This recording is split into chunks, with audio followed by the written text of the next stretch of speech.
Aleloia, aleloia. Mbola faly miaraba anareo tsiraray avy ao anio. Alakamisy 8 ny volana Jolay 2024. Ry hava-malalao amin'ny tompo, tonga indray ny fotoana iarahantsika hivavaka amin'izao andro alakamisy alina izao. Ry havana, faly miaraba anao aho aminaran'i Jesosy ary enganie ka tena ahazo hery isika tsiraray avy amin'izao fotoam-bavaka ataontsika isaky ny alakamisy hariva izao rehefa mbola men'i Jesosy fotoana isika ka omeny hery ahafahantsika manao izany. Miala tsiny kely satria tsy salama aho tsinona dia na ny feoko ara tsy dia tena tsara loatra zany ny feoko dia miala tsiny kely ahako. Dia misaotra ny tompontsika satria izy no mampitafy hery, izy no manome ny fotoana raha mbola afaka isika mivory toy izao. Ka ny voninahitra dia averina ho an'i Jesosy ny haja ho azy irery ihany. Ry hava-malalao amin'ny tompo, hivavaka isika, hidirantsika an'Andriamanitra aloha. Satria ny hira izay nataontsika teo dia matoky afafatatrao ny hira miteny hoe momba anay ry Jesosy Tompo. Ry havana, tena momba antsika marina ve Jesosy? Eny tsy ho reraka isika rehefa mbola omeny tompo fotoan'andro hifoazantsika toy izao. Ry havana, tokony isika tena mahatsapa mihitsy amin'ny fiainantsika fa tena eo marina Jesosy ary momba antsika marina izy. Raha tena mahatsapa an'izany ianao, raha tena mitady azy ianao, raha tena manokana ny fiainanao ianao ho amin'i Jesosy, eny eo ihany ny asa mandraikitra izay ataonao zany momba ny amin'ny ara-nofo io fa ny ara-panahintsika tokony tena ho feno ihany koa eo anatrehan'i Jesosy. Raha tena mahatsapa an'izay isika dia tena sambatra indrindra isika. Ry havana, ho avy anie ny tompo, ho avy anie Jesosy. Raha ho avy Jesosy dia vonona marina va isika? Vonona va isika? Sao dia fahazarana fotsiny ihany ny fiainana iainanao. Ry havana, rehefa mivavaka toy izao isika dia aza mieritreritra mihitsy hoe ataonao tahaka ny any am-piangonana.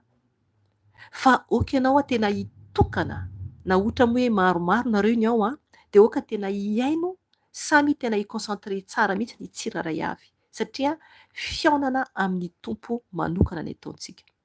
Izany hoe na olona 5 na olona 9 na aiza n'aiza ny ivorianareo dia tokony tena hoe manatrika an' Jesosy ny tsiraray avy. Ry havana, hivavaka isika mba tena ho amin'ny fiainantsika tokoa ilay hira teo hoe momba anay ry Jesosy Tompo, fa maizina ny lalànay ity. Hisaotra azy isika ny amin'ny fotoana nomeny antsika izao. Dia aorianan'izay isika andray ten'Andriamanitra fohy izay ampy bebahan'ny fanahy masina antsika anio. Eny tompoko samy hahazo teny avokoa tsika tsiraray avy ampaherezan'ny fanahy masina antsika dia mibebaka sika ao aorianan'ny tenin'Andriamanitra izay hoentiko eto izany fanahy masina no miteny ao aorianan'ny vavaka fiderana izay ataontsika. Hivavaka isika tompoko. Ray malala ho misaotra anao, midera mankalaza anao, manaja anao ray satria tsy mendrika izahay. Nefa ny tompo mitalao, miantso aminao, miteny hoe momba anay ry Jesosy Tompo. Miantso anao izahay satria maizina ny alina ity. Tsy ny alina ihany Jesosy, fa ny fiainanay zanak'olombelona mihitsy no maizina.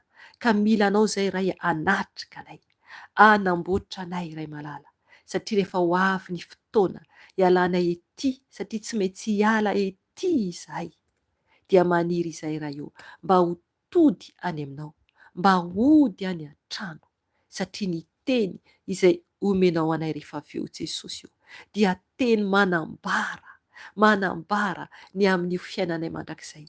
Dia ny tenanay izany, ny tenanay ny fanahinay izany izay tokony hody any aminao, tokony hody any aminao ray malala ao. Ka indreto izahay, naiza Jesosy io misy anay zanakao amin'izao fotoana izao, na oviana no henony tsiraray avy izao fotoam-bavaka izao, izao vavaka alina izao. Dia indreto izahay, eny mivavaka izay miambina satria vavaka fiambenana Jesosy io, miambina ho an'ny fanahinay izahay Jesosy. Ka manatrehanay Jesosy, ianao ilay Andriamanitra lehibe indrindra, ianao ilay lohany sady farany Jesosy io. Ka hatreo izao fotoana izao, hatreo izao ka midina fanahy masina, okanao hameno anay tsiraray avy, okanao hiditra antsehatra amin'ny fiainanay tsiraray avy, satria zava-poana ny fiainanay raha ohatra ka miala aminao izay. Ka mangataka ny fanatrehanao Jesosy, mangataka ny famindramponao Jesosy. Tompo malala ao, aza mihodina aminay ianao, aza miamboanay ianao Jesosy io, fa hatreo izay tsiraray avy mba ho mendrika ao anatrehanao. Enoy ny vavaka anay, enoy izay teny rehetra hoentinay eto, satria ho anao izany Jesosy ny haja, ho anao ny dera Jesosy io, anao rery ihany izany. Ka mangataka aminao Jesosy io, mangataka ny famindramponao. Eny Tompo, ka sio izay amin'ny alalan'ny teninao rehefa avy eo, ka fenoy ny fanahy masinao, amboary, avaozy izay Jesosy io, mba ho mendrika ao anatrehanao. Misaotra ray mitongava fa Jesosy, mitongava eto ianao Tompo, ary mitongava koa any amin'ny zanakao tsiraray avy Jesosy io.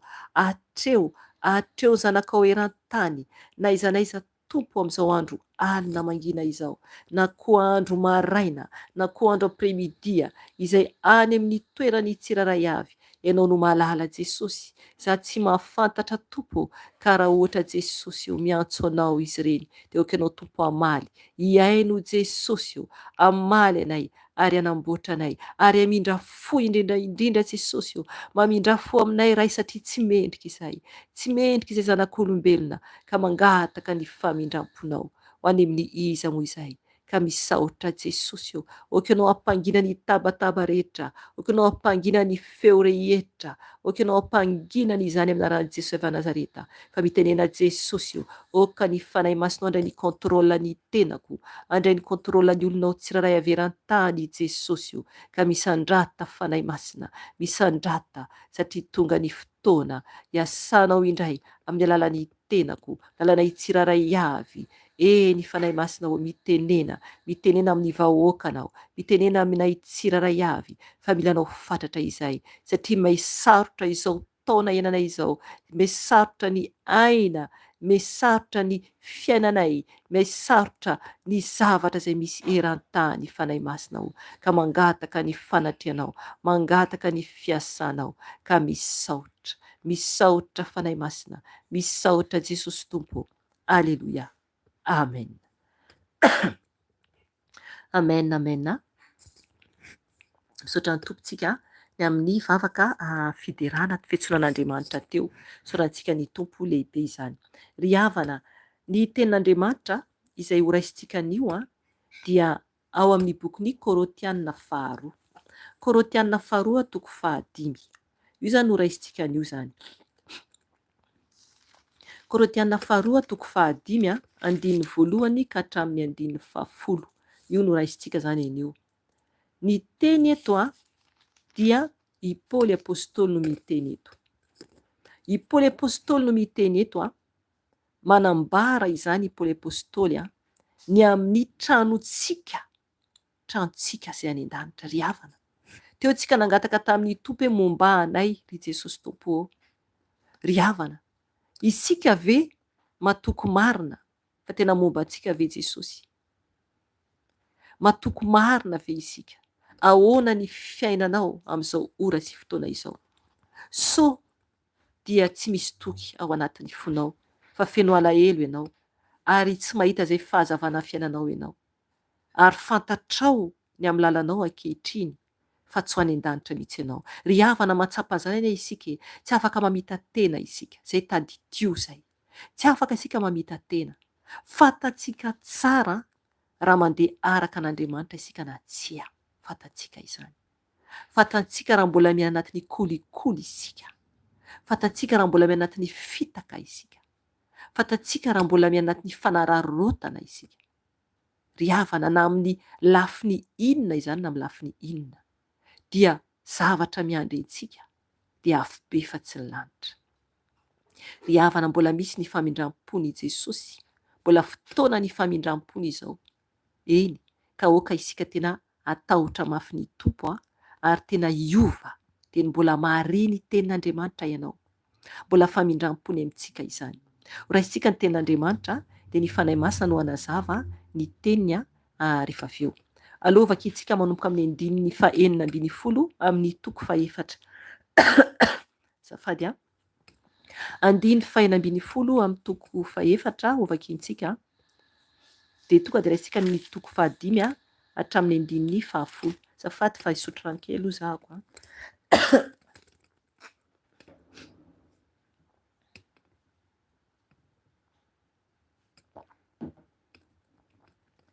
Mialatsiny tompoko. Raisitsika ny ten'Andriamanitra ho vakiana amin'ny anaran'i Jesosy Tompo. Kôrôntianina 2 toko 4 andininy 4 ka hatramin'ny 7. Dia tonga dia mandray tsika ny toko 5 andininy 1 ka hatramin'ny andininy 10. Vakiana ny teny amin'ny anaran'i Jesosy Tompo.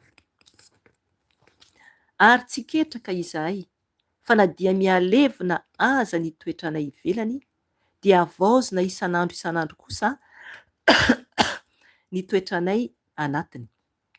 Fa ny fahoriantsika ankehitriny dia maivana sy vetivety foana ary manomana antsika ho amin'ny voninahitra mandrakizay. Izay tsy misy fetrany sady manan-danja lehibe. Raha tsy mijery ny hita isika fa ny tsy hita. Fa ny hita dia mandalo ihany. Fa ny tsy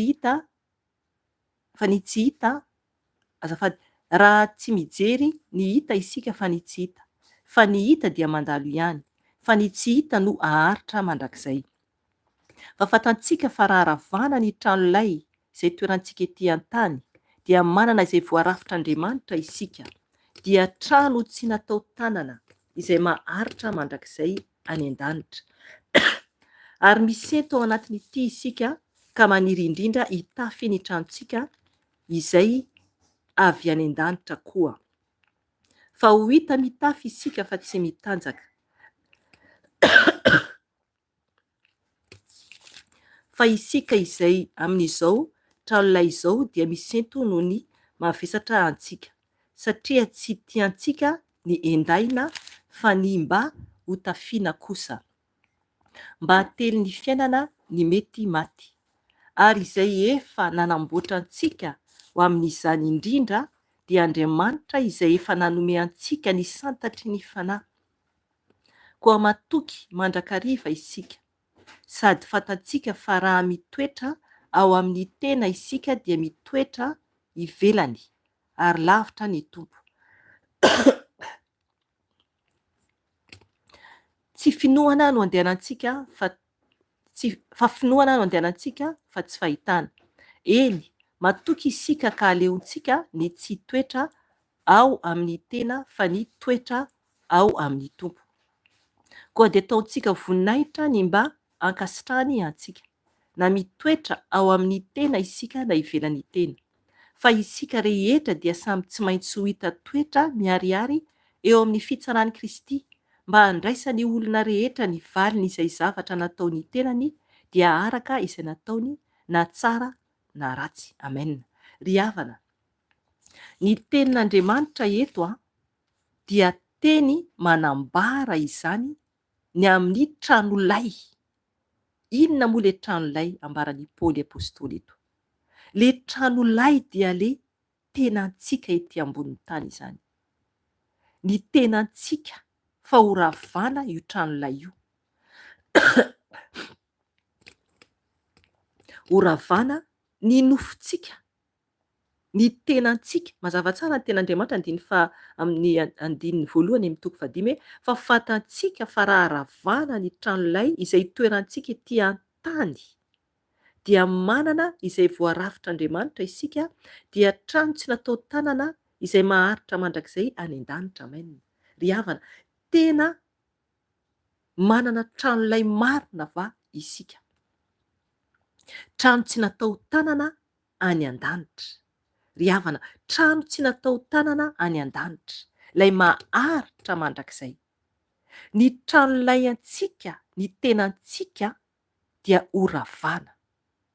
Ity trano ity izany, okanao izany tena hoe hikasika ny tenanao, ka sio ny tenanao, atovy eo amin'ny tenanao ny tananao. Dia oka izany fantatsika tsara fa tranolay ny vatantsika. Amen. Tranolay. Diso kely ny teniko teo fa ny tena hoe tranolay any an-danitra ny teneko teo, teo alohaloha kely teo fa miala tsiny. Fa le tranolay dia ny tenantsika izany, horavana izany ity tranolay itoerantsika ity. Tena mara izany ry havana.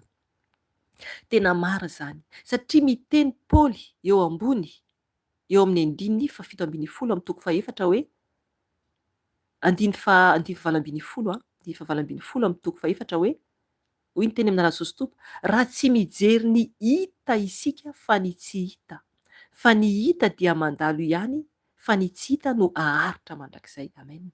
Ry havana izay mihitsy, raha ohatra isika tsy mijery ny hita maso izany, hitantsika maso.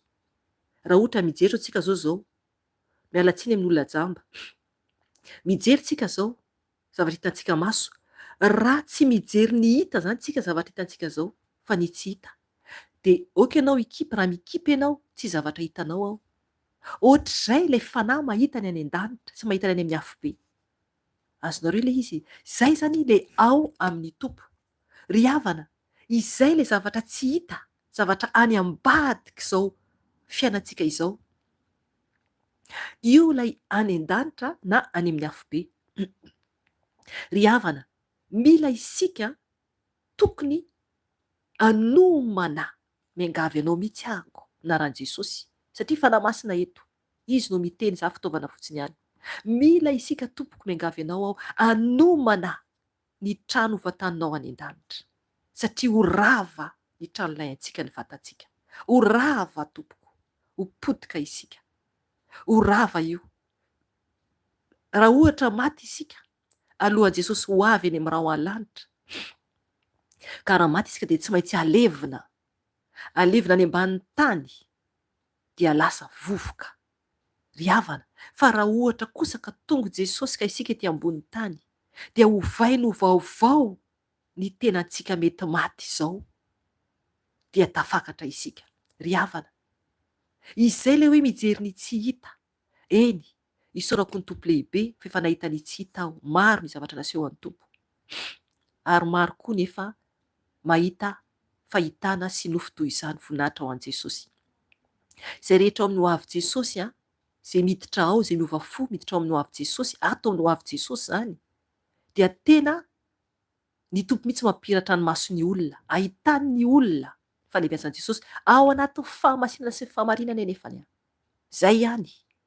Fa raha ohatra ka hoe isangisangy hoe mba te hahita fahitana soatr'izany tahaka ny tamin'ilay tenin'Andriamanitra netiko tamin'ny sabotsy izy iny, sabotsy lasa momba ny amin'ny Jodasy, dia hoe Jesosy koa izany teo tamin'iny dia hoe zareo te hahita ny Lazarosy ilay nitsangana tamin'ny maty.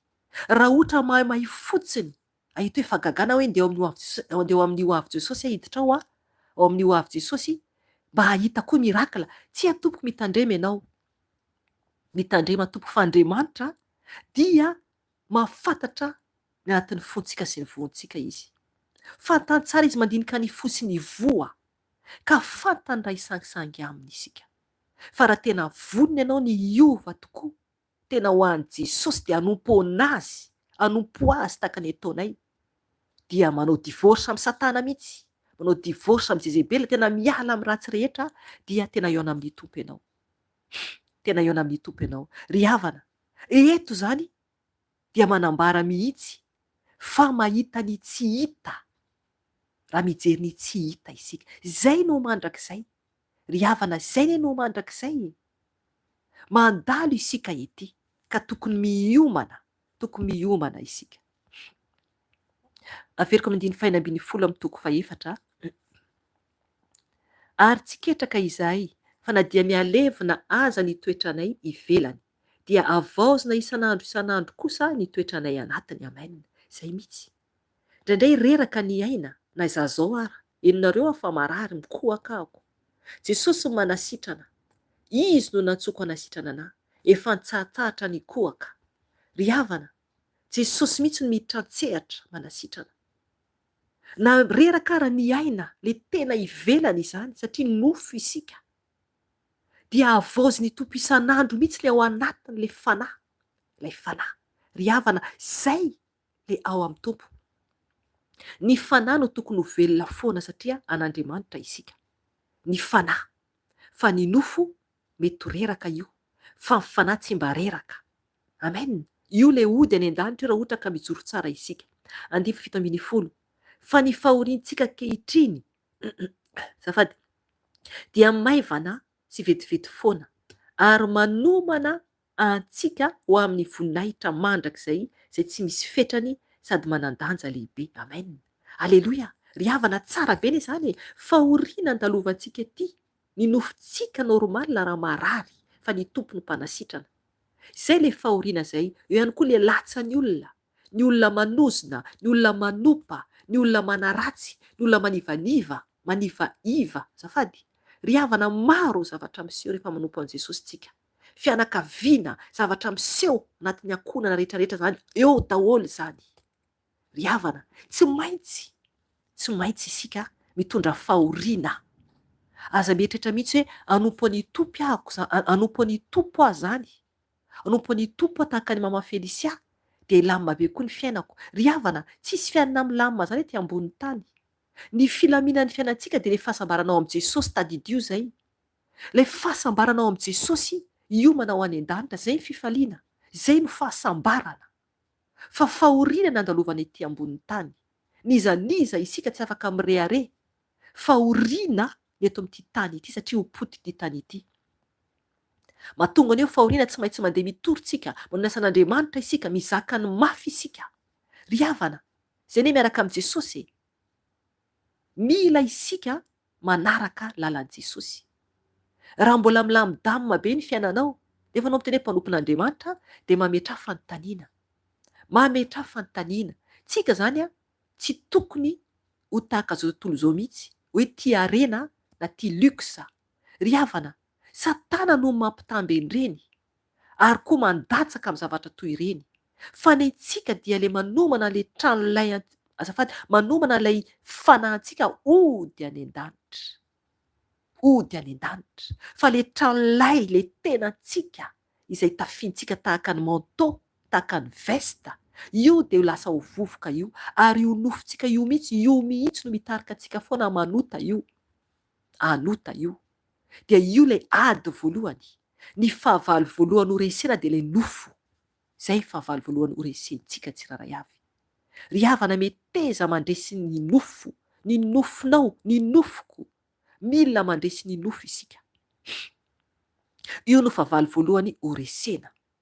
Ry havana, mila isika tena hoe maharitra zavatra rehetra satria ny ho avintsika any an-danitra dia manambara ny tenin'Andriamanitra hoe andify 7:10 hoe fa ny fahoriantsika ankehitriny dia maivana sy vetivety foana ary manomana antsika ho amin'ny voninahitra mandrakizay izay tsy misy fetrany sady manan-danja lehibe. Aleloia, aleloia. Ry havana, voninahitra mandrakizay ary tsy misy fetrany izany, tsisy fetrany tompoko sady manan-danja lehibe. Ry havana, fiainantsika ity dia misy fetrany, fantatsika tsara izany. Misy fetrany, misy fiafarana tompoko. Tsisy afaka hiteny za kosa aloha dia tsy ho faty mihitsy zato taona e. Za kosa aloha dia eto ihany ry havana. Tsy tsika no mandidy fa Andriamanitra no mandidy. Misy fetrany. Araka ny tenin'Andriamanitra, ny ranomasina aza dia nasian'Andriamanitra fetrany mba tsy ho arany. Amen. Nasiany fetrany mba tsy ho arany ny ranomasina. Maika va fa isika olombelona kely toy izao, misy fetrany avokoa isika tsiraray avy. Ka tokony hanomana ny hodiantsika any an-trano iray. Tokony ny toerana misy antsika. Aza miay izao tontolo izao, aza mifikitra loatra amin'ity tany ity re tompoko. Fa ny any an-danitra no manan-danja lehibe. Any irery any no manan-danja lehibe. Atoloran'i Jesosy ny tenanao, ny mombanao, ny fanananao, ny fiainanao dia hatsiaro fahasambarana ianao. Hatsiaro fahasambarana ianao. 2:20 fandraisitsika teo raha tsy mijery ny hita isika fa ny tsy hita, fa ny hita dia mandalo ihany, fa ny tsy hita no aharitra mandrakizay. Fandraisitsika iny 1:1 fa fantatsika fa raharavana ny tranolay izay toerantsika ety an-tany dia manana izay voarafitr'Andriamanitra isika dia trano tsy natao tanana izay maharitra mandrakizay any an-danitra. Amen. Izay ilay izy. Trano tsy natao tanana. Tsy natao tanana. Ety isika dia fantatsika tsara fa ny trano rehetra dia natao tanana avokoa. Natao tanana avokoa. Ry havana, nefa raha mijery isika mbola eo ihany fahasahiranana. Rehefa ohatra hoe misy tondran-drano, na misy sohatra ny tremblement de terre, na misy sohatra ny tremblement de terre horohorontany ihany, na misy sohatra ny zavatra hafa ihany koa. Ry havana, simba ihany ilay trano. Simba ihany ilay trano natao tanana. Nefa ny amboarin'Andriamanitra antsika ny an-danitra dia mandrakizay ary tsy natao tanan'olombelona. Ry havana, tsy miasa loatsontsika rehefa tonga any an-danitra. Fahasambaram-bena izany e. Ho vita ny alahelo, ho vita ny aretina, ho vita ny olana rehetra, fa fifaliana mandrakizay ny any an-danitra. Ry havana, omano mandrakizay ianao.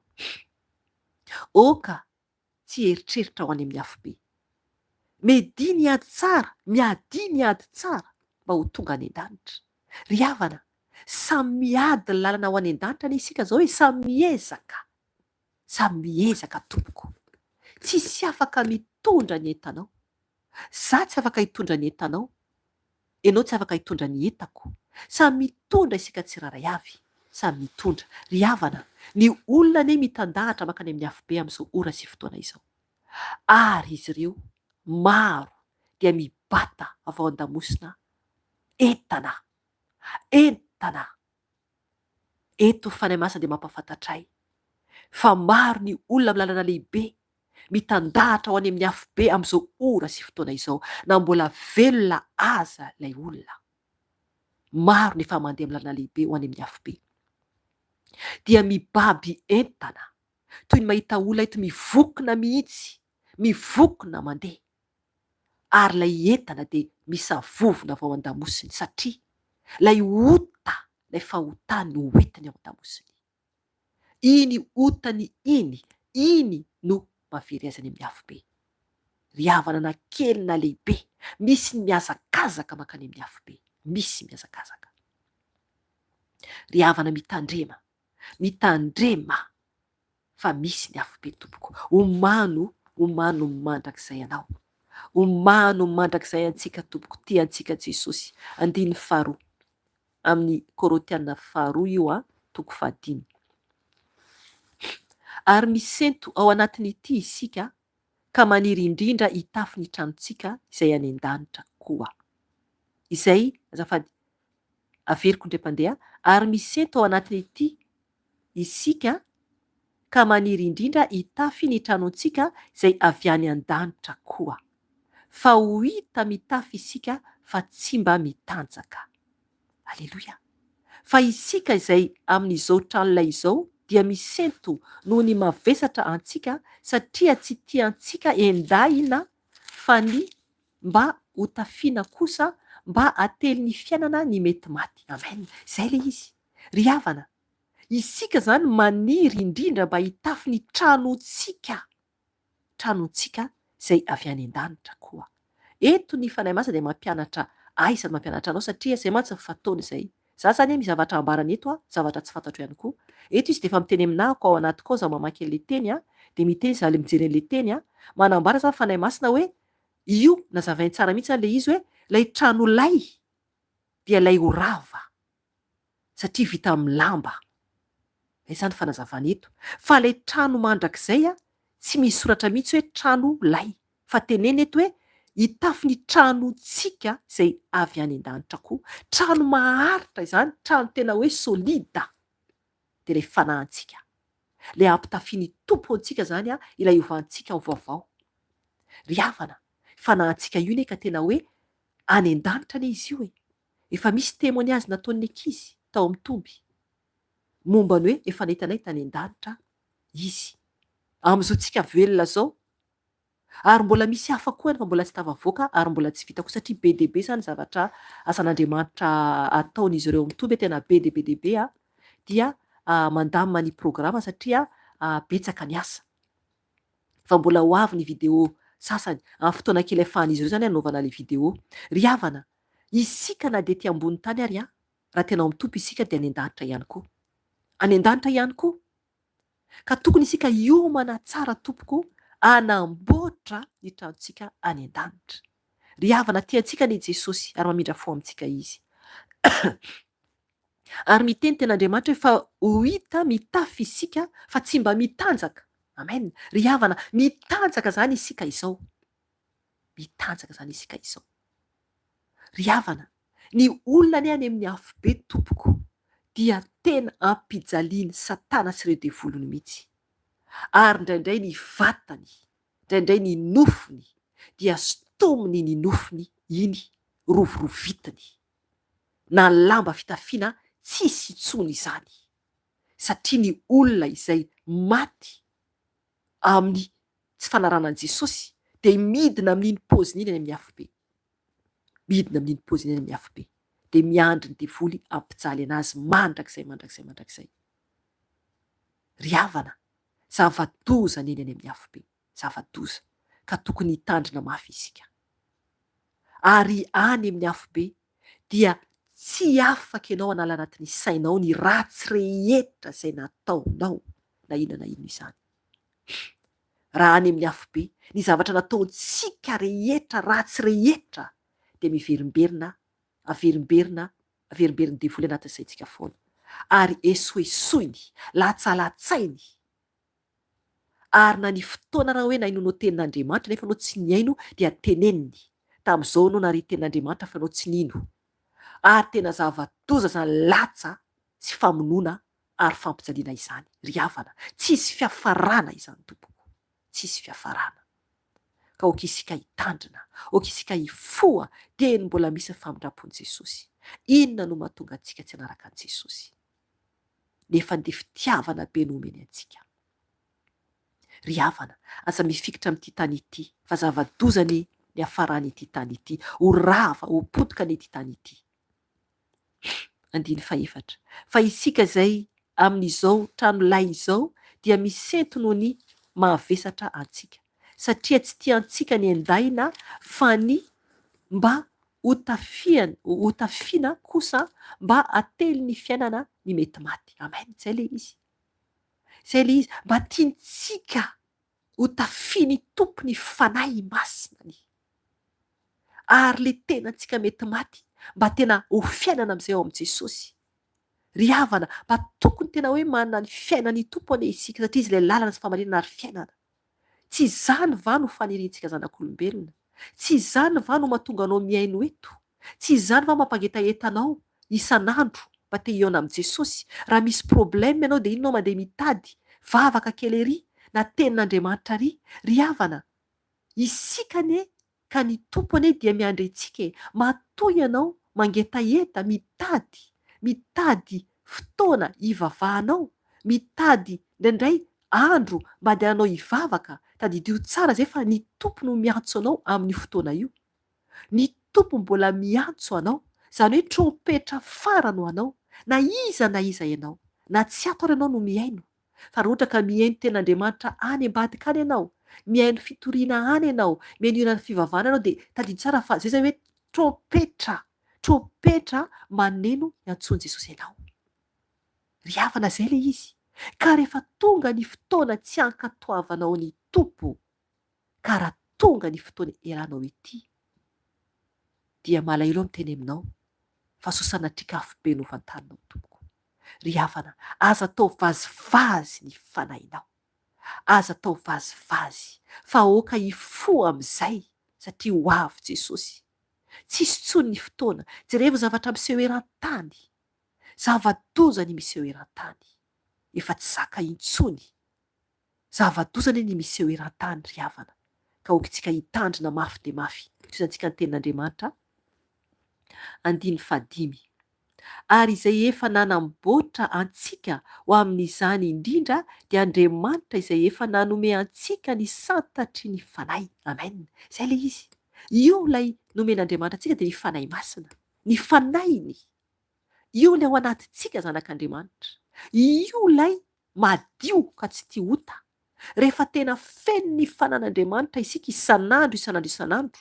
Fa aza manao an'ilay hoe Pentekosta ihany dia iny mangataka fanahy masina, ry havana. Zava-doza zany. Zava-doza izany. Misy ny olona maro rehefa Pentekosta dia izay vao mandeha mivavaka dia angataka fanahy masina. Tara ianao tompoko. Tara ianao. Sanatria tara ny sambo ho any an-danitra ka voahidy any ivelany tahaka ny Virjiny 5 adala. Ry havana, verena aingana amin'i Jesosy tompoko. Verena aingana amin'i Jesosy. Isan'andro ny tompo dia afaka manome ny fanahiny ianao. Afaka mameno ny fanahy masiny amintsika tsiraray avy. Rehefa tena feno fiainana amin'i Jesosy isika. Rehefa tena feno fiainam-bavaka isika. Rehefa tena feno tenin'Andriamanitra isika. Ry havana, ny tompo anie eo foana izy. Ary miteny ny tenin'Andriamanitra ao am-bokin'ny Jaona fa ny fanahin'Andriamanitra anie ka amintsika mandrakizay. Ry havana, afaka angatahantsika fanahin'ny ray. Ary izy no miaro antsika tsy hampanota antsika. Nefany tokony tsy handà isika. Fa mbola ka tsy mety mihitsy fa mbola latsaka kely tamota ihany aho. Ry havana, tsy azontsika vazivazian'Andriamanitra. Tsy azontsika vazivazian'Andriamanitra. Rehefa ny tompo dia ny tompo. Rehefa ny Satana dia ny Satana. Andriamanitra tsy manafangaro anazy mihitsy amin'ny fahavalo. Masina Andriamanitra. Masina izy ka tsy azontsika sangisangiana. Ry havana, toizantsika ny tenin'Andriamanitra. 5. Koa matoky mandrakariva isika. Sady fantatsika fa raha mitoetra ao amin'ny tena isika dia mitoetra ivelany ary lavitra ny tompo. Amen. Zay le izy. raha mitoetra ao amin'ny nofontsika isika amin'ny tenantsika manofo antsika izany hoy Paoly apôstôly eto dia mitoetra zany isika ivelany ary lavitra ny tompo. Amen. Ry havana mazava tsara ny tenin'Andriamanitra. Raha mitoetra antsika amin'ny nofontsika amin'ny tenantsika zany hoe ny nofontsika zany no mibaiko antsika. Raha manao le za anao an'izao ty any tiako atao ty mantan'Andriamanitra, maro ny olona manao zany hoe manontany an'Andriamanitra hoe vavaka hoe Jesosy andeha ry ananina ako na hoe andeha anao an'izao Jesosy de le valim-bavaka nefa misy fanakanana de mety manaiky any angamba n'Andriamanitra de atao ihany. Ry havana, tsisy an'izany mihitsy eo amin'ny tompo. Rehefa eny dia eny fa rehefa tsia dia tsia. Rehefa miteny tompo hoe ekeny dia ekeny, rehefa tsy ekeny dia arahina. Ry havana, raha mitoetra amin'ny tenantsika isika, tenantsika ihany izay tiantsika ihany ny ataontsika dia ivelany, tena ivelan'ny tompo izany ary alavitra ny tompo. Mazava tsara ny tenin'Andriamanitra. Alavitra ny tompo. 7. Fa finoana no andehanantsika fa tsy fahitana. Amen. Ry havana, izay ilay mahatonga mampitandrina. Mila mitandrina isika. Aza mitady fahagagana etsy sy eroa. Aza mitady mirakila etsy sy eroa. Mila mino aloha isika. Mila mino isika. Fa Andriamanitra, izy mihitsy va ilay Andriamanitra mahavita ny zavatra rehetra. Ary izy va ilay tompony tompo sy mpanjakan'ny mpanjaka. Mino aloha. Mino ilay zanak'Andriamanitra. Fa tsy mitady mirakila etsy sy eroa. Ry havana, tsy hany mihitsy. Tsoroko anareo tsara fa tamin'ny tompony antso za tsy nieritreritra hoe mirakila tonga amin'ny fiainako izany. Fa hatramin'ny fahazazana aho, amin'ny témoignage koa nefa nanambara, hatramin'ny fahazazana ako dia efa maro zavatra naseho ny tompo tamiko. Fa tsy fantatro hoe aikay ilay fanato anatiko no efa itenenan'i Jesosy, efa ampisehoany azafady, efa ampisehoany Jesosy zavatra tsy hita. Ampisehoany fahavalo. Ampisehoany fahavalo. Ary koa asehony any an-danitra. Ary nasehony ihany koa izy ilay liona. Hatramin'ny fahatanorako, hatramin'ny natsarovako saina hoe tany amin'ny 12 ans tanoany angambany dia efa maro nanomboka teo zany ny tompo, mialatsiny ataoko tsara ilay teny hoe nanomboka teo ny tompo nanomboka mampiseho zavatra hay. Fa za tsy natsapa. Ary koa moa tamin'izany na hiteny ao amin'ny tokantrano, na hitenao ao amin'ny ankonana zany, ao amin'ny fianakaviana zany na hiteny ary ianao ao amin'ny fianakaviana dia tsy ino ny olona, tsy mino. Dia na mitantara dia tsy inon'ny olona, dia raha misy zavatra avy eo miseho indray dia tsy mitantara intsony, fa dia tazomiko anatin'ny foko ao ilay izy, dia lasa adino. Lasa adino dia teny foana nandeha ny fiainana. Fa noho ny avy eo Jesosy nampafantatra mihitsy hoe izy mihitsy anie. Aleloia, voninahitra an'i Jesosy. Tsy mba nitady mirakila zany ahako. Izay ilay ao amin'ny tompo. Fa mandeha amin'ny finoana no andehanana. Fa tsy fahitana. Fa izy no tonga tampoka ary mampiseho ny mirakila. Izay ilay izy. Ireny video marobe fanavoako ireny ho anareo izay manaraka eto. Izy no tonga tampoka. Ao anatin'ny fanetretena ambany dia ambany foana rehefa mitady an'i Jesosy. Toko izay isika rehetra tompoko. Tsy frérihany izany fa fampianarany fanahy masina no tenenin'ny fanahy masina eto.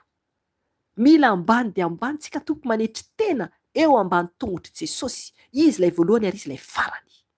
Izay isika vao ahita ny tompo. Izay isika vao ahita ny fanovany itsika. Tsy teny akory hoe fahitana. Izay isika vao ahita ny fanovany tompo antsika. Ao anatin'ny fanetretena, fifadikanana, vavaka, faharetana, fitiavana ny olona rehetra ary famelan-keloka ny olona rehetra. Madio am-po. Zay vao tonga Jesosy. Jésus. Zay vao tonga ny tompo. Zay no ilain'ny tompo amintsika tsiraray avy. Vonina va ianao tompoko. Anaraka ny toetran'i Jesosy. Anaraka izay nataon'i Jesosy. Ry havana, ny mpianatra dia tsy hihoatra ny mpampianatra. izay teny Jesosy. Fa ho tonga tahaka ny mpampianatra. Ry havana, raha ny mpianatra anankiray mianatra mafy de mafy de mafy, dia hitovy amin'ilay mpampianatra izy, fa tsy oatra mihitsy ilay mpampianatra. Ohatra itsika amin'i Jesosy. Rehefa tena manaraka tsara an' Jesosy ka izy ilay mpampianatra, izy ilay mpampianatra, dia ampiasainy tompo isika tahaka ny asany. Fa tsy ho lasa alohan'i Jesosy mihitsy isika, ary tsy Jesosy mihitsy isika. Mila mitandrina isika tompoko. Mila mitandrina isika. Ry havana, tiantsika Jesosy miantso antsika izy hibebaka rehefa avy eo. Hoeto mitompo ny fiainanao rehefa avy eo. Raha ohatra ianao tsy nanomana akory ny tranonao any an-danitra, fa mbola mifikitra amin'ilay trano lay izay ho rava, dia ny nofinao izany. Ilay nofoko izany. Fa ho ravany amin'ny afo be io raha ohatra ka tsy mitandrina isika. Raha tsy mitandrina isika. Raha tsy mahafoy ny tenantsika, ny androntsika, ny fotoanantsika ho an' Jesosy isika dia afo be novantantsika tompoko. Tsy zavatra hafa ankoatran'izay. Tsy zavatra hafa ankoatran'izay. Tsy afaka anao na inona na inona isika rehefa tonga anatren'Andriamanitra. Fa mihaino fotsiny fanambarako matetika izay zavatra izay. Izay mihitsy ao amin'ny fitsaran'Andriamanitra. Mihaino fotsiny. Ary kikika no anjora amin'ny teny tompo hoe miala amiko. Miala amiko fa tsy fantatro akory ianareo. Kikika ary ime Satana handray anao any amin'ny elo. Na handray antsika any amin'ny elo. Raha sanatria ka tsy miverina aingana amin'i Jesosy isika. Ry havana, tandremo ny fanahinao. Andininy fahafito. Averiko kely ny teny eo. Fa finoana no andehanantsika, fa tsy fahitana. Andininy fahavalo. Eny, matoky isika ka aleontsika ny tsy hitoetra ao amin'ny tena, fa ny hitoetra ao amin'ny tompo. Ry havana, tokony izay isika. Tahaka andreo apôstôly lasa teo aloha, sy rahavavy rehetra lasa teo aloha. Misy maro anie ny vehivavy teo aloha e. Raha vehivavy ianao ato, raha lehilahy ianao dia tahaka andreo apôstôly lasa teo aloha. Mijoroa tsara tompoko. Raha vehivavy ianao dia tahaka ny Foibe, tahaka ny Prisila, tahaka ny Maria, tahaka Maria Magdalena. Maro izy ireny. Maro izy ireny. Ry havana, teo koa mamany Petera. Azafady teo koa ny rafozam-bavin'ny Petera. Izay nisitranin'i Jesosy dia natsangana nikarakara an'i Jesosy no avy eo. Ry havana, tokony hijoro tsara isika. Tokony hijoro tsara isika. Satria izay ny tokony lalana alehantsika ety ambonin'ny tany mba tongavantsika any an-danitra. Andininy fahasivy. Koa dia ataontsika ho voninahitra ny mba ankasitrahany antsika, na mitoetra ao amin'ny tena isika, na ivelan'ny tena. Amen. Ry havana, tokony ankasitraka antsika ny tompo amin'izay rehetra ataontsika. Fa tsy hadiso fanantenana ny tompo isika. Tokony ho faly amintsika Jesosy. Mba ho hita ny tompo isika. Fa tsy amin'ny tenantsika isika no mandeha, fa araka ny fanahy masina. Araka ny fanahy masina.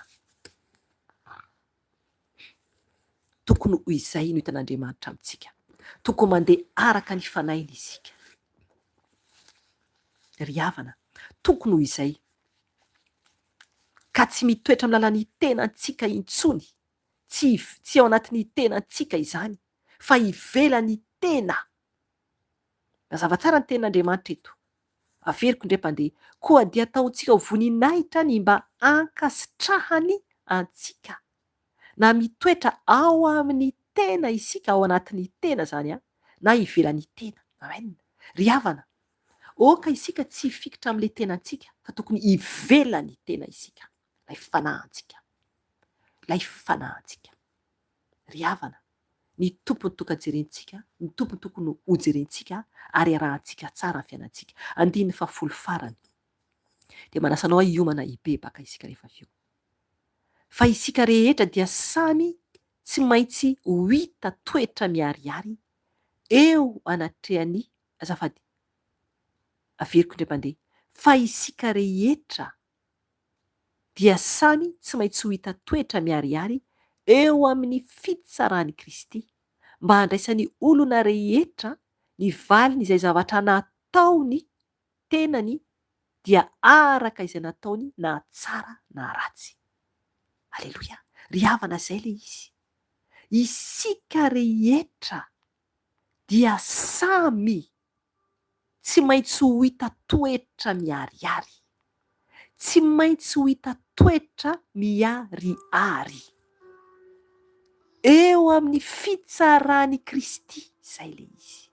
Ry havana, tsy maintsy ho hita isika tompoko ny toetrantsika tsirairay avy. Na manafina toetra ety ambony tany isika na tsy manafina, na metsara velatsia anatreny olona isika na tsy metsara velatsia, dia ho hita eo anatreny Kristy, eo anatreny fitsarany Kristy. Ho hita miharihary eo anatrehany Jesosy isika tsirairay avy. Natreha fitsaran'Andriamanitra izany. Ry havana, ny antony dia mazava tsara ny ten'Andriamanitra hoe mba handraisany olona rehetra ny valiny izay nataony tenany dia araka izay nataony na tsara na ratsy. Amen. Ry havana, misy zany nanao ratsy dia handray valiny izay nataony ny mpanao ratsy. Ary misy koa ny nanao tsara dia handray valiny soa zany ny mpanao tsara dia ao an-danitra izany. Ry havana, mazava tsara ny ten'Andriamanitra eto amin'ny écran. Hoy ny ten'Andriamanitra, vakiko amin'ny anarany. Fa nivelan'ny alika, ny mpanao ody ratsy, ny mpijangajanga, ny mpamono olona, ny mpanompo sampy, azy rehetra tia lainga sady mandainga. Apocalypse 22:15. Ry havana, izay zany le mpanao ratsy zany reo. Na mandainga fotsiny ara dia nivelany any amin'ny afobe izany. Ry havana, ho hita toetra eo anatrehany fitsarany Kristy. Mila vonona anie isika tompoko e. Mila vonona isika. Aza mieritreritra hoe mbola tsy vonona ako. Tsy hainao izay ilanao ety ambony tany. Tsy haintsika izany. Tsika tsy malala ny andro na ny ora, fa ny Ray irery ihany no malala ny andro na ny ora. Fa ny fatatsika dia ho avy Jesosy, mampitandrina ny tompo. Ho avy izy, aka ny fiangonany izay masina tsisy petipetina ihany. Tsy ny trano fiangonana akory no ambarany, na zao tokotokona fivavahana rehetra izao. Fa Jesosy dia tsy tokom-pivavahana, tsy anaram-piangonana Jesosy, fa izy dia izy tenany no lohan'ny fiangonana. Dia ny olo-masiny eran-tany izany. Ny olo-masiny eran-tany izany. Isam-batan'olona izay manaraka azy ihany no tafiditra any an-danitra. Izay mankatoa azy ihany no tafiditra any an-danitra. Izay no fiangonana ho alain'i Jesosy. Ry havana, izay ny fiangonana ho alain'i Jesosy. Isam-batan'olona ao anatin'ny vainao ry hava-malala. Ao anatin'ny vainao ry hava-malala. Petraka aminao fantaninana io. Anisan'ny fiangonan'ny tompo va ianao. Anisan'ny fiangonan'ny tompo va isika tsirairay avy. Ry havana, tena fiangonan'i Jesosy va isika tsirairay avy. Tempolony va isika. Tsy ahitany loto va isika ka hitoerany. Mitana ny fahamasinana va isika dia hitoerany. Tena tempolin'Andriamanitra va isika. Satria ny tempoliny dia madio. Madio ary mendrika ho an'i Jesosy. Mendrika ho an'i Jesosy. Ry havana, tempolo madio no ilainy Jesosy. Virjiny endry 5 ireo no ilainy Jesosy. Fa ny virjiny 5 adala kosa dia afo be no miandry izany. Misy fisarahana roa tompoko, misy fisarahana roa. Ka omany dieny zao ny toerana tianao aleha. Jesosy tsy mba manery, tsy manery antsika ny tompo, fa isika no misafidy. Raha mahay misafidy isika dia andova ny lanitra. Fa raha tsy mahay misafidy isika, raha tia izao tontolo izao isika, dia afo be no ovantanitsika. Ry havana, hiomana isika hibebaka, hiomana isika andohalika eo anatrehan'i Jesosy fa tsy anatrehan'ny olona. Aza menatra ny olona ao an-tokantranonao, na zay miara-miaina aminao, na zay olona manodidina anao, na iza io, aza menatra ianao, fa sao homenatra anao Jesosy, ka hitodika tsy hijerenao akory izy. Raha menatra, andohalika, anetry tena eo anatrehany ianao. Satria misy olona eo anilanao dia tsy masay ianao, mitandrema to. Aza menatra mandohalika anatin'i Jesosy. Fa manetry tena eo ambany tanamaherin'ny tompo dia anandratra anao izy.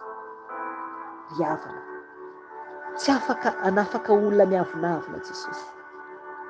Raha mbola misy loto ao anatintsika ka manambony tena isika, dia tsy afaka Jesosy anafaka anao.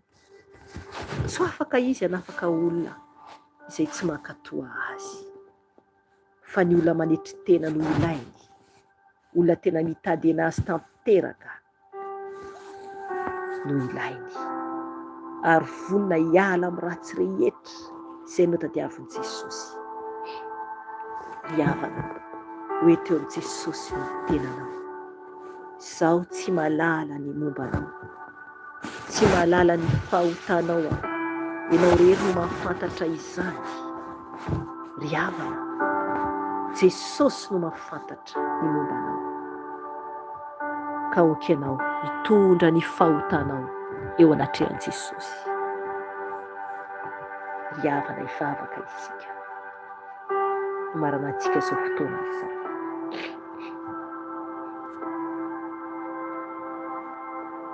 Jesosy io,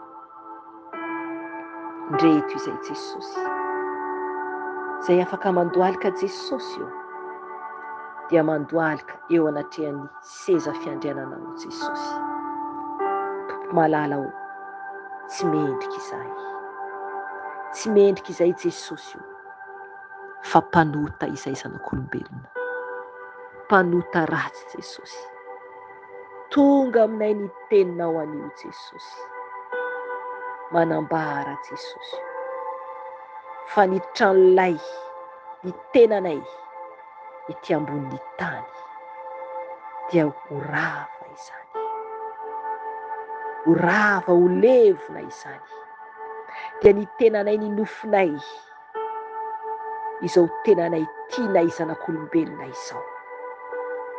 Jésus, tsy hisy tsony izany tenanay izany rehefa ho avy ny fotoana. Satria na ny tany sy ny lanitra aza dia ho rava, ho potika, ho toy ny lavenona Jesosy. Fa ho avaozinao indray. Jesosy mifona aminao izay. Mamela anay Jesosy. Mamindra fo aminay Jesosy. Satria tsy mendrika izay. Nefa mbola tiavinao, sy mbola nomenao tombonandro havelomana Jesosy. Mba ahafahanay mibebaka toy izao. Mibebaka Jesosy. Trompetra fanairana farany. Satria ho avy ianao Jesosy. Fa mizongozona ny tany aman-danitra Jesosy. Efa ho avy ilay Antikristy.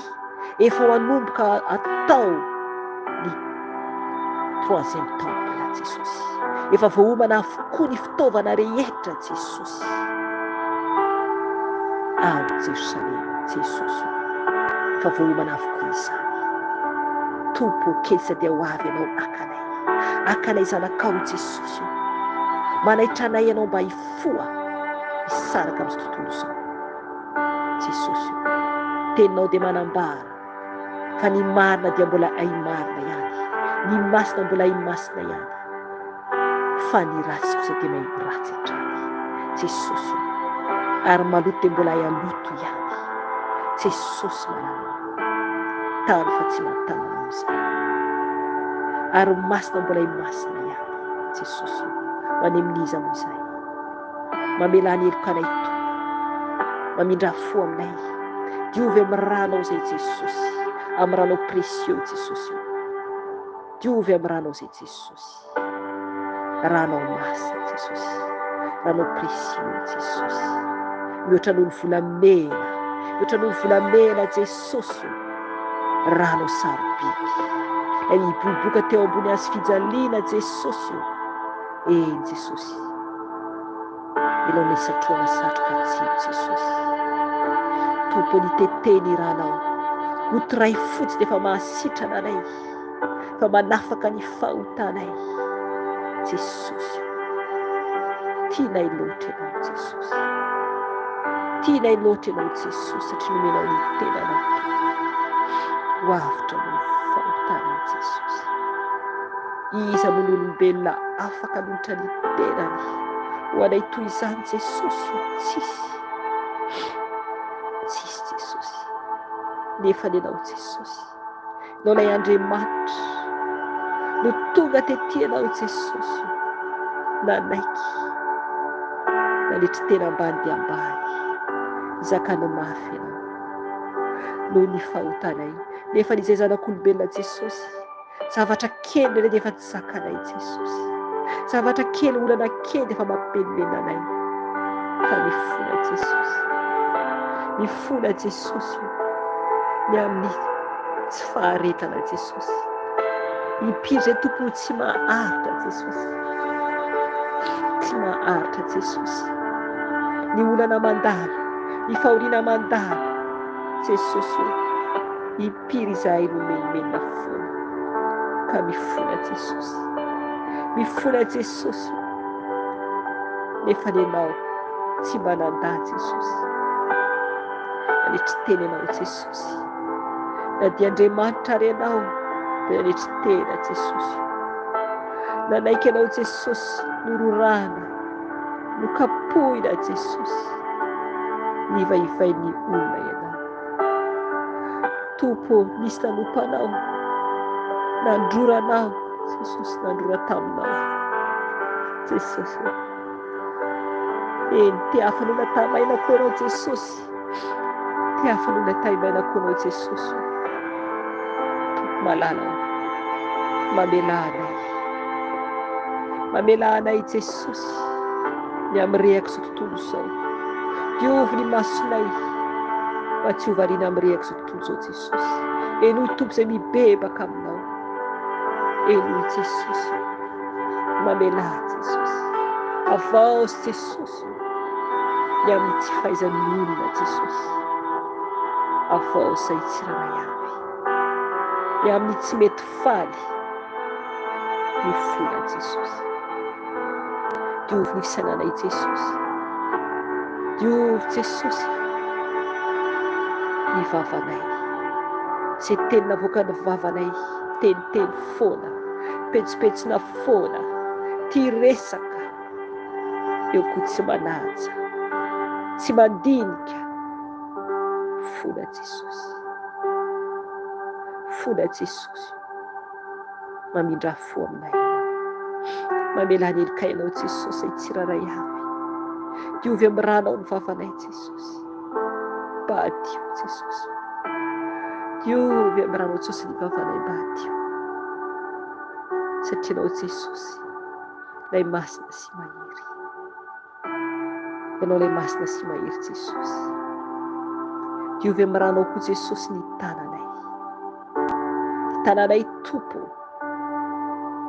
tana telefônina miresaka aman'olona Jesosy, indraindray tsy mihevitra kory ny zavatra voaka ny vava Jesosy, mifola Jesosy, satria tompo miariary anaty anao avokoa zavatra rehetra Jesosy.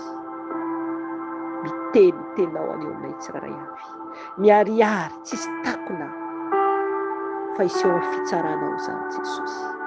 Ny tenina avoakanay tsiraray avy Jesosy dia anadinanao anay izany, na tsara na ratsy.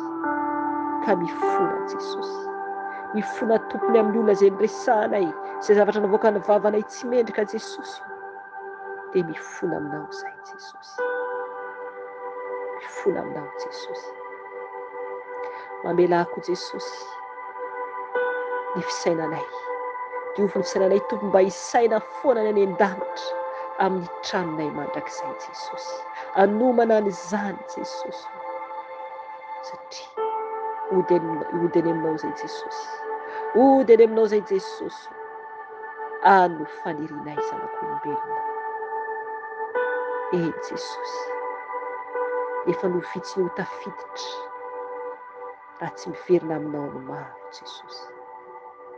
Malalaka lalina makany amin'ny afo be, ka maro ny misotra any Jesosy. Nampafantatra anao teo, nampafantatra anao teo Jesosy io. Maro ny misotra makany amin'ny afo be Jesosy. Mamindra fo Jesosy. Eny mbola fotoana famindram-posana, fa maro ny tsy mety miverina aminao Jesosy. Tompo, mamela anay, amboary ny fonay tsiraray avy mba hadio am-po izay, mba hadio am-po izay Jesosy io. Ka anatona anao Jesosy, anatona anao Jesosy, ka afaly anao Jesosy, ary omba anay anao Jesosy araka ny raha nataonay teo am-piandohana. Tompo malalao, momba anay Jesosy. Eny tompo malalao, milanao izay, milanao izay zanak'olombelona Jesosy, tsy mahavita tena izay, tsy mahavita tena izay Jesosy malalao. Ka indreto izay manetry tena Jesosy eo an-tongotrao, manetry tena Jesosy, ngataka ny famindram-ponao, mareta mivavaka ianao. Misy ny efa manomboka mierikerika, fa mieritreritra hoe ampy le fandolehana, mitandrema tompoko, mitandrema tompoko. Mila mahatra mivavaka ianao, ny tompo ampitafiry ianao, aretanao raha tena miconcentre tsara ianao, raha tena ampitopomarina sainao, tsy tsapanao kore mandoalika ianao. Mila ianao mianatra mahatra natrehan Jesosy, mila mianatra mahatra natrehan Jesosy, mifakazara amin'ny tsy toa dia hiadana ianao, mba tanteraka ny soa aminao Jesosy. Entiko eo aminao koa Jesosy ny tongotra tsiraray avy, diovy Jesosy ny tongotra amin'ny ranao Jesosy, mba hadio Jesosy, mba hadio Jesosy, sasao amin'ny ranao Jesosy ny tongotray, ny tongotray tompo. Milanao izay Jesosy, mba andehananay misotra foana tompo ho any an-tranonao, ho any an-danitra Jesosy. Mahay mandroso ho any aminao izay, mahay mandroso ho any an-trano izay Jesosy, satria vitsy ny andronay ety, kely ny fotoana iainanay ety Jesosy, kely Jesosy. Nefa ny mandrakizay Jesosy dia ho avy izany, ho avy izany Jesosy, ary tsy maintsy ho tonga izany, na ny fitsarananay ary Jesosy, tsy maintsy ho tonga izany. Ka mangataka aminao Jesosy, diovy Jesosy ny tongotray, diovy ny momba anay manontolo Jesosy, diovy ny momba anay manontolo Jesosy. Misaotra anao Jesosy, avaozy izay Jesosy, vakonao anadio ny ankonanay tsiraray avy Jesosy amin'ny ranao soa. Tompo, izay manana ankonana Jesosy dia amboary ny tsiraray avy isam-batan'olona. Tompo, izay tsiraray avy izay manana ankonana dia tsy mahay manao na inona izay Jesosy, na inona amin'ny fiainan'ireo ankonanay Jesosy, ny tenanay raha tompo tsy vitanay, maika vafa izy ireo. Okanao Jesosy hiay ny ankonanay tsiraray avy, okanao tompo hiay ny ankoranay tsiraray avy Jesosy, satria Jesosy ianao no afaka miaro anay ao ambanin'ny tana maherinao Jesosy. Rakofy amin'ny ranao ny tsiraray avy, ampianary foana ny tsiraray avy, amboary foana ny tsiraray avy Jesosy, satria tsy mahay manao na inona izay, tsy mahay manao na inona izay. Jesosy Tompo, ianao ilay tsara indrindra, ilay lehibe indrindra Jesosy, misaotra ny ain'ny fibebahana etetony io Jesosy, misaotra Jesosy. Tompo, sorata any an-danitra ny anaranay Jesosy, sorata any an-danitra Jesosy ny anaranay Jesosy io, ary fa ny anaranay ny amin'ny elo Jesosy, ny condamnation rehetra izay nataony fahavalo. Mangataka aminao Jesosy, mangataka aminao Jesosy, okenao Jesosy, anavotra anay. Soraty tompony anaranay amin'ny boky ny fiainana Jesosy, soraty eo amin'ny boky ny fiainana ny anaranay Jesosy. Jesosy, ianao no tianay sy maminay.